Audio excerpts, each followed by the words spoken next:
Dear students of class 10th English Literature, today our topic in this lecture 1 English version lecture is from poem number 2, the Psalm of Life. Students, it is written by S.W. Longfellow.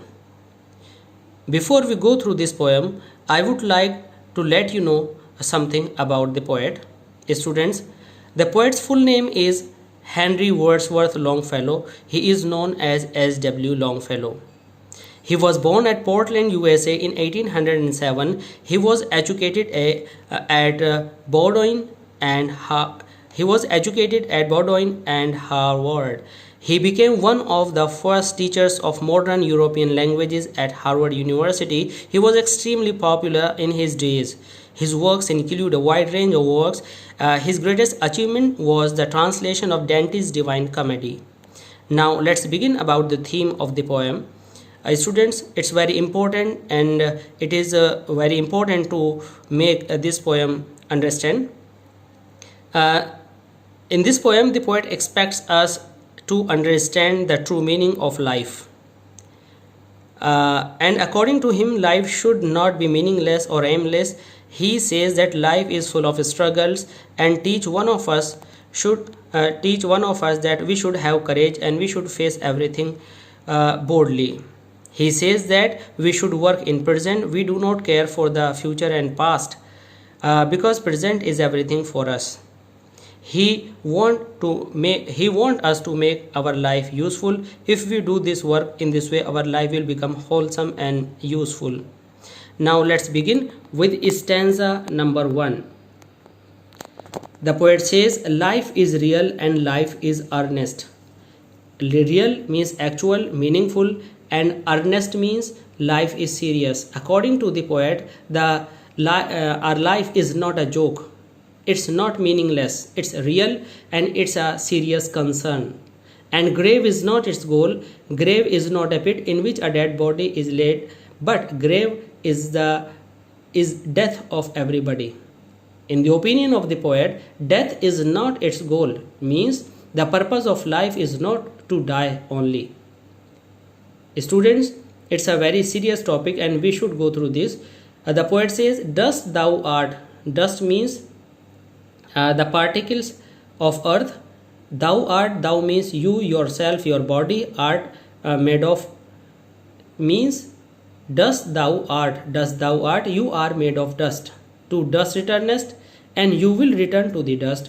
Of course, you know, students, you have come to know from many or various people, we are made of dust. And what happens when we die? When we die, we get mixed into dust. We change into ash and are mixed into dust.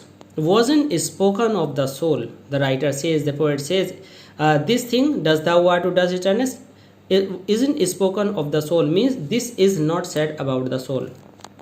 The mean to say is, our body is made of dust. It will be destroyed after death.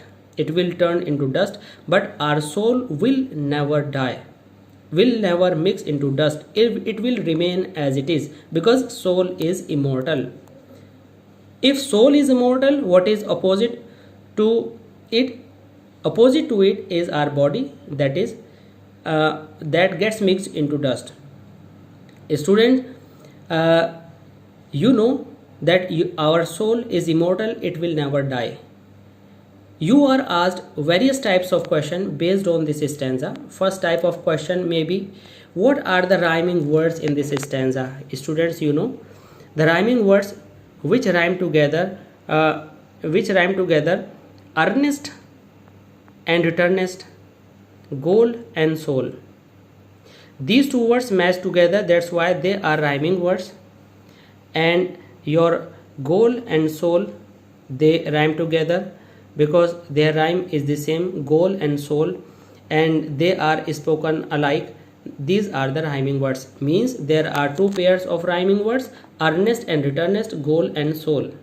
Second type of question is asked about the title. What is the title of the poem and what is the name of the poet? Third type question is, you are asked what is the name of, what do you mean by grave? It means you are asked the meaning of a word. Sometimes you are instructed to explain, to give the full meaning of a phrase or of a whole line. And next type of question is you are asked an answer that is based on the written stanza, and you find very easily. Suppose what is life, then you will say life is real and life is earnest. You can say life is serious and real. Sometimes a difficult question is asked like what is the moral of the poem, that is not written in direct form, and you have to compose the answer on your own based on your understanding. So the main thing is our understanding should be proper. Now students, let's begin our stanza number 2. Not enjoyment and not sorrow is our destined end or way. Destined means decided, end means finishing point, means end of life, and way means living life, way of life. Now here the poet says the purpose of our life is not being engaged in merrymaking. Merrymaking means, I am not talking about marriage. Merry means in happiness and enjoyment, and not surrounded with sorrows. It means we should neither focus enjoyments nor we should focus sorrows. It means these two elements, enjoyment and sorrow, are not the main and basic thing of our life. This is not the destined end, means this is not the decided way of our life. This is not the purpose of our life. Now what is our life? This is our question. Then answer is from the poet. But to act, that is tomorrow. The poet says you act, you try to do some better efforts, you continue to work, that is tomorrow, so that in the coming time find us farther than today. Farther means ahead from now. It means you should get promoted. I mean to say, the poet says you should continue to work for tomorrow, and in this way you will get more success in future time. And it is said by Gita to us in our mythology. Now the whole stanza, let's revise. Not enjoyment and not sorrow. The writer says only enjoyment and only sadness is not our decided way of life, is not the purpose of our life. But the purpose of our life is to act. We should believe in act. We should not sit idle. We should work so that our coming time will find us more progressive and well progressed in future time. It means in this way we will be able to be successful in our future time. Students, I hope you get this stanza properly. You have understood, you have gone through this lecture properly. Now I would like to give you an information that all the assignments related to this poem are available on my Instagram, mahfouz.rahman.359. You can get all the written material related to this poem. Other than this, you please can go to the comment box of this poem, and if you have any query, any question, you can ask, and I'll try to give you satisfactory answers.